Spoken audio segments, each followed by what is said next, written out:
boleh dibilang omset kita bisa range-nya itu per hari bisa sampai kira-kira di 10 juta, 15 juta.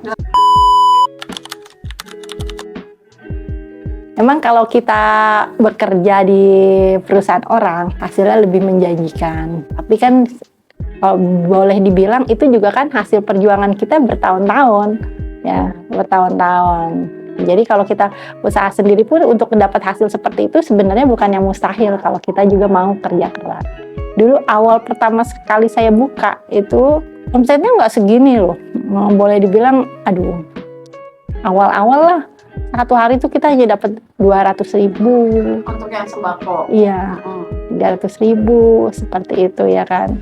Tapi ya seiring berjalannya waktu ya alhamdulillah sih sampai sekarang boleh dibilang omset kita bisa range-nya itu per hari bisa sampai kira-kira di 10 juta, 15 juta. Dalam satu hari? Iya. Berarti omset satu bulan bisa 300 sampai 500 juta ya? Kira-kira seperti itulah. Sebenarnya sih saya nggak milih gitu, pengen usaha sembako, pengen juga punya bisnis yang lain gitu kan, yang lebih setara gitu kan, setara sosial gitu. Kenapa saya milih sembako ya karena saya nggak lihatnya tuh, kita lihat sekeliling aja gitu kan. Saya udah pernah mencoba bisnis yang lain, jatuh bangun gitu kan, dan biarpun orang sukses di bisnis itu belum tentu saya sukses. Maka saya pilih sembako karena saya tahu sembako itu adalah kebutuhan sehari-hari. Ya kan, pasti orang pasti beli, cari, even harganya naik pun orang akan cari karena sembako dibutuhkan setiap hari. Kedua, saya jarang sekali lihat orang yang jualan sembako itu tidak laku, pasti laku. Jadi tidak pernah tidak ada omset seperti itu. Ya. Tapi kalau kita tekunin gitu ya, sebenarnya Masya Allah juga gitu kan. Bagi waktu ya, sebenarnya kalau kita bilang orang sukses bisa bagi waktu, itu mah kayaknya bullshit juga ya. Kita bilang aja terus terang gitu kan, keteteran juga, tapi ya sambil lalu aja, kita jalanin aja, kita jangan berhenti. Dan tidak pernah ada yang sempurna. Usaha kita nih sekarang lagi agak booming sedikit. Mungkin ada di satu sisi yang agak berantakan dikit. Misalnya, rumah nggak begitu keurus, ya udahlah, itu kan bukan hal yang krusial. Lanjut aja terus. Jadi ibu rumah tangga nggak bisa masak nih karena sibuk, ya nggak apa-apa. Kita beli aja makan. Jadi nggak usah terlalu diambil pusing, jalan aja terus sekali-kali. Jadi bagi waktunya sebisanya aja. Yang penting kita fokus. Kalau kita pengen nyerah karena kita capek, nggak ada waktu, kita ingat tujuan kita di depan apa.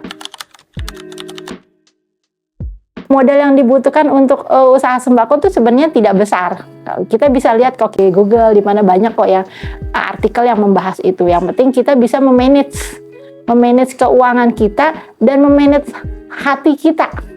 Nah, gitu ya? Iya, dengan modal berapa sebenarnya nggak besar gitu. Jadi banyak reseller saya itu bukan pebisnis yang benar-benar besar, tapi para ibu rumah tangga yang ingin cari penghasilan tambahan, ya kan? Modalnya berapa? Boleh dibilang tidak ada modal, hanya modal kuota. Jadi saya share gambar apa, mereka share gambar saya. Begitu ada yang order, mereka ambil di tempat saya. Jadi tanpa modal? Tanpa modal sama sekali. Yang penting ada kemauan. Ya, jadi untuk ibu-ibu, kakak-kakak, adik-adik yang mau cari penghasilan lebih tambahan, mau join usaha sembako atau frozen food atau produk lainnya, boleh datang ke tempat kami. Kita ada toko Permata Pangan namanya, yang berlokasi di Komplek Permata Bogor Residen, Blok B2 nomor 3 di daerah Cilebut, Bogor. Artinya tidak jauh dari stasiun Cilebut. Jadi buat ibu-ibu juga yang pengen nyoba nih buka bisnis, barangkali nonton video ini ternyata lokasinya dekat nih dari rumah saya, bisa langsung kontak Bu Liga di bawah ini ya Bu? Iya, boleh kontak langsung ke nomor saya, kita bantu. Sekali lagi terima kasih Ibu atas sharing inspiratifnya. Semoga bisa menginspirasi banyak ibu-ibu di luar sana yang pengen dapat penghasilan dan mencoba buka bisnis.